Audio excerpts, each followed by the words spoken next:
പൊരിച്ച കോഴി ബിരിയാണി ഉണ്ടാക്കാനായിട്ട് ആദ്യം ചിക്കൻ 1/2 മണിക്കൂർ മാരിനേറ്റ് ചെയ്ത് വെക്കണം. എന്തൊക്കെയാണ് ആഡ് ചെയ്യേണ്ടതെന്ന് ടെക്സ്റ്റിൽ കൊടുക്കാം. എന്നിട്ട് ചിക്കൻ നല്ലോണം ഫ്രൈ ചെയ്തെടുക്കാം. ആ സെയിം ഓയിലിൽ തന്നെ സവാള, തക്കാളി, ഇഞ്ചി, വെളുത്തുള്ളി പേസ്റ്റ് എല്ലാം ഇട്ടിട്ട് നന്നായി വഴറ്റി അതിന് ശേഷം തൈരും ഗരം മസാലയും ചേർത്തിട്ട് ഫ്രൈ ചെയ്ത ചിക്കനും ഉപ്പും മല്ലിയിലയും ചേർത്തിട്ട് നന്നായി മിക്സ് ചെയ്തിട്ട് ഒരു 5 മിനിറ്റ് മൂടി വെക്കാം.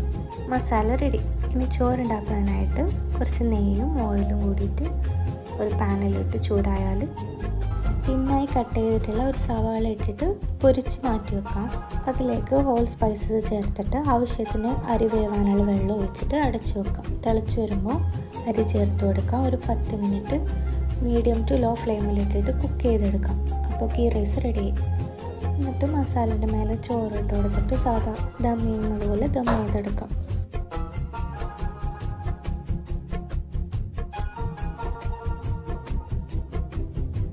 അപ്പോൾ ഒരു 15 മിനിറ്റ് ദം ചെയ്തെടുത്താൽ നമ്മുടെ അടിപൊളി പൊരിച്ച കോഴി ബിരിയാണി റെഡി.